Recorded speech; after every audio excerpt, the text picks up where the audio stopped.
Assalamualaikum warahmatullahi wabarakatuh. Kembali lagi di Wisata Religi di vlog Kita Viral. Hari ini saya lagi ada di Masjid Agung Kota Bengkulu, dan ini merupakan salah satu masjid terbesar di Provinsi Bengkulu. Dan kita akan keliling-keliling melihat suasana dari Masjid Agung Kota Bengkulu. Ikutin kita. Jika dilihat sekilas, bentuk bangunan masjid ini lebih menyerupai istana pada masa kolonial ketimbang masjid pada umumnya. Masjid yang menjadi kebanggaan masyarakat Bengkulu ini didirikan dekat rumah Presiden Republik Indonesia pertama, yaitu Bapak Soekarno, saat diasingkan oleh pemerintahan kolonial Belanda di Jalan Soekarno-Hatta, Kelurahan Anggut Atas, Kecamatan Gading Cempaka, Kota Bengkulu. Kemiripan masjid ini dengan model bangunan istana era kolonial terlihat dari taman yang cukup luas dengan gaya penataan layaknya taman di halaman istana kepresidenan atau alun-alun kecil di halaman keraton. Keunikan yang menjadi ciri khas masjid ini adalah kubah bulat namun bertingkat layaknya kubah limas.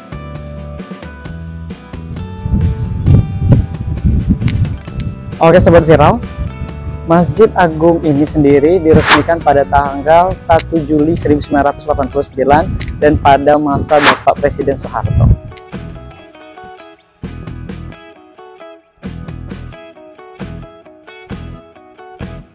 Masjid ini berdekatan dengan Berendo Bengkulu yang merupakan objek wisata baru di Kota Bengkulu. Berendo yang berarti teras atau serambi tempat masyarakat bersantai. Oke Sobat Viral, kita udah selesai di Masjid Agung Provinsi Bengkulu, dan kita bakal lanjut ke salah satu masjid bersejarah di Provinsi Bengkulu. Yang penasaran, jangan lupa tekan tombol subscribe dan tombol lonceng notifikasinya untuk tahu kalau kita update video terbaru. Jangan lupa like dan juga komentar di kolom komentar ya. Lanjut terus yuk.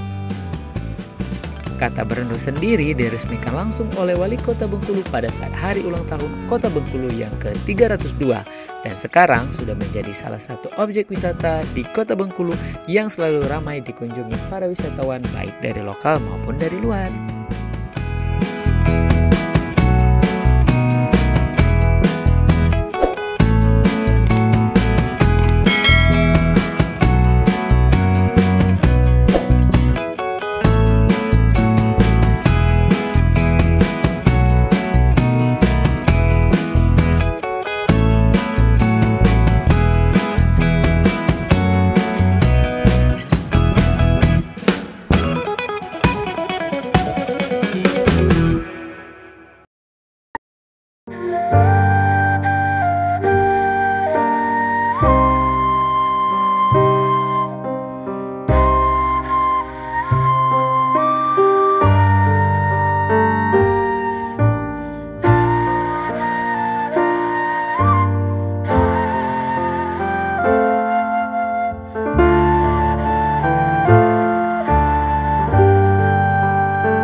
Viral, sekarang kita sudah ada di salah satu masjid di Provinsi Bengkulu dan lekat sekali dengan Bung Karno, yang mana pernah direnovasi oleh Bung Karno ketika beliau masih diasingkan di Provinsi Bengkulu pada tahun 1938 sampai 1942. Dan kita cari tahu gimana kondisi dari masjid peninggalan Bung Karno ini. Masjid Jamik Bengkulu adalah salah satu masjid bersejarah di Kota Bengkulu. Masjid Jamik Bengkulu merupakan salah satu karya arsitektur oleh Soekarno selama masa pengasingan di Bengkulu. Masjid ini memiliki corak arsitektur Jawa dan Sumatera. Oleh karena itu, Masjid Jamik Bengkulu juga terkenal dengan julukan Masjid Bung Karno. Kini, Masjid Jamik Bengkulu dinyatakan sebagai bangunan bersejarah di Indonesia dengan kategori Benda Cagar Budaya. Pada awalnya, Masjid Jamik Bengkulu merupakan sebuah bangunan kecil yang dikenal dengan Surau Lamo. Di awal abad ke-18, Masjid Jamik Bengkulu dipindahkan ke lokasi tempat masjid sekarang berdiri. Arsitektur bangunan masjid pada masa itu masih terbuat dari kayu dan atap rumbia. Selain itu, lantai yang digunakan masih sederhana. Masjid ini didirikan oleh Daeng Makule, seorang datuk dagang dari Tengah Padang. Di awal tahun 1930, Gubernur Jenderal Hindia Belanda, De Jong, mengeluarkan kebijakan baru dalam mempersempit ruang gerak kaum pergerakan di bidang politik. Kebijakan yang dikeluarkan Gubernur Jenderal yaitu larangan berkumpul dan melakukan rapat dengan hukuman pelanggar merupakan hukuman buang. Insinyur Soekarno, salah satu tokoh pergerakan, dihukum buang akibat melanggar peraturan yang dikeluarkan Gubernur Jenderal Hindia Belanda.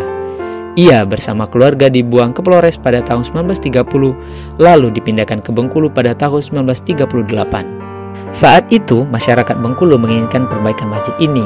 Pada saat yang sama, Soekarno membantu masyarakat merancang arsitektur masjid ini.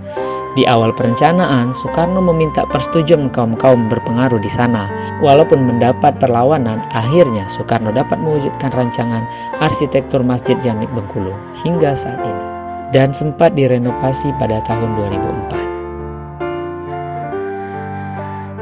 Oke Sobat Viral, selesai sudah perjalanan wisata religi kita hari ini. Kita akan lanjutkan lagi di minggu depan.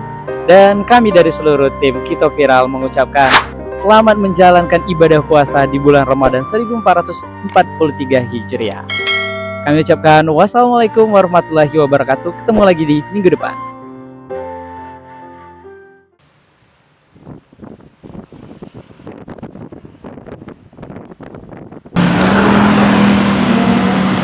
Bang Nom.